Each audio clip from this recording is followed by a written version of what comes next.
Hey, what's going on YouTube too? Sketchy coming at you, and today we are going to be discussing the 10 things that I'd like to see changed or improved in Iron Harvest. Now, the reason for this video is not only to give feedback, but to see what you guys think. If you guys think these are good or bad suggestions, and or if you guys have feedback on your own. Again, comment section down below.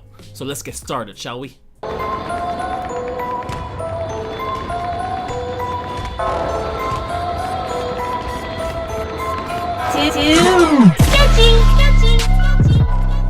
Alright, so starting off with number 10, unit markers and highlighting options. Sometimes it's hard for me to see my units, or the enemy units for that matter, based on the environment that they're in. What I'm suggesting is have some sort of option in settings, which we can turn off or on, which will highlight all of the units with outlines or circles beneath their feet, even when they're not selected or hovered over them. Number 9, improved unit collision and pathing. Currently, collision isn't terrible, but with the tank mech, it does need some more love, as it manages to get stuck on random objectiles and other mech carcasses.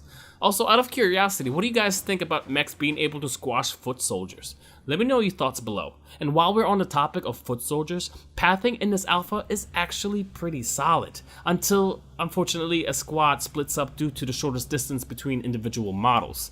So this might need some more work and a tighter threshold. However, this could be subjective feedback, as some people might like that dynamic feel. However, for accuracy reasons, in higher tier games, I would think not.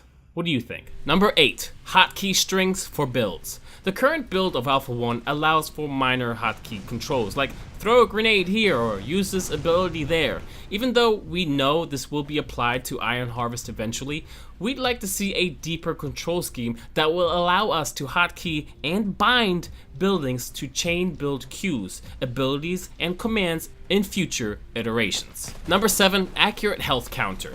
This is a minor pet peeve of mine during the alpha, but some damage bursts that occur to the HP bars actually happen before the actual damage source visually hits the target. So for example, the Shmiawe mech HP will drop before the cannon shot actually hits the mech itself. Again, small minor pet peeve, but hopefully in the future we'll be able to see damage applied accurately.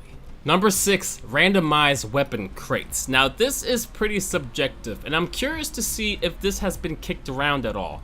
But how much do you think the game will be altered if the weapon crates on the battlefield had a random class set inside of them, instead of a predetermined one? Should we always count on there being exactly what we need, or would RNG make it more interesting? Maybe it's an option we can also turn off and on in settings to be able to randomize crates. Also, should we be able to call upon weapon crates like an ability, for example like an airdrop? This I think would make for pretty damn interesting gameplay, don't you? Number 5, enter and exit buildings. Well, you know, that pretty much speaks for itself right there. Currently, the only way for me to enter a building is by blowing it up. Despite it being very satisfying, I think I would love to see an enter and exit mechanic applied to the next alpha. Number 4, improved cover system. Now, the current cover system is actually pretty solid, and I'm sure with some iteration it's going to be a very strong element of Iron Harvest. However, my feedback currently for the cover system revolves more around the spacing and annotation of whether I'm in heavy or light cover. Your units seem to always be spaced apart the exact same amount. There are rarely times the cover adjusts and stretches its spacing between models. For example, there's one sandbag I know on abandoned railway station.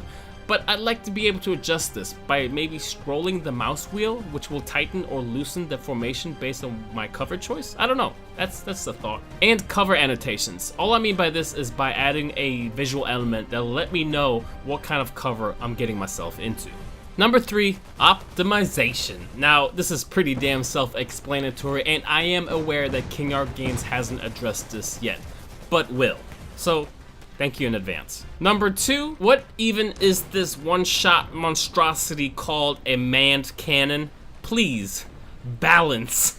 Again, expecting King Art Games to iterate balance for the months to come, but I just wanted to throw that out there because somebody's gonna say, well, what about you missed balance, Sketch? I'm like, okay, well, number 2 is balance. Number 1 is going to be reworking the capture system in some sort of way. This is actually something I'm very curious to discuss, as it's a new approach to the capture and defense system, especially in this Alpha 1. The current Alpha requires an entire unit to be able to capture a point, becoming a helpless squad while it channels and raises the flag valiantly.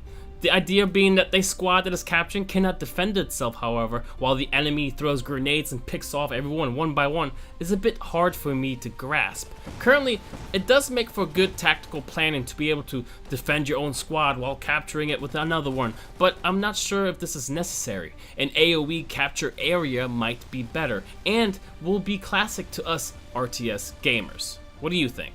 I know, I said I had 10 things to say, but I have some bonus feedback for you guys, one of them being notification system. The current system works, but could use more emphasis and eye-catching elements to be able to stress the player into making sure that the battle is going as planned or not. For example, there are moments when I'm not aware that I have captured a point or finished building a structure, and I know that VO or voiceover will play a major part in this. In RTS games, it's usually structured where there's one main voice to be the overall commanding voice of a faction, and smaller VO clips would happen dynamically as the battle progresses by individual squads. I hope we do get to hear the unique accents from all factions while retaining both the immersion of combat and the fun of playing video games. And the last thing is UI of units. The current layout of the UI does not have your units listed, besides at the bottom of the screen, which actually gets replaced by other UI. And I really hope that this is just a placeholder,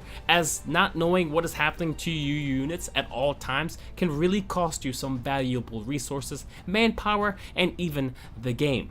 I think it would be great if they had something like Company of Heroes or Dawn of War, which had the ability to show the player all of the units all of the time during their gameplay. So what do you guys think? That's going to be my 10, alright fine, 12 things. But if you guys agree with me, go ahead and post them in the comment section below. Even if you don't, that's totally fine. And I'm gonna wrap it up here. My name's Too Sketchy, you know where to find me. I'm out. Peace! Too sketchy!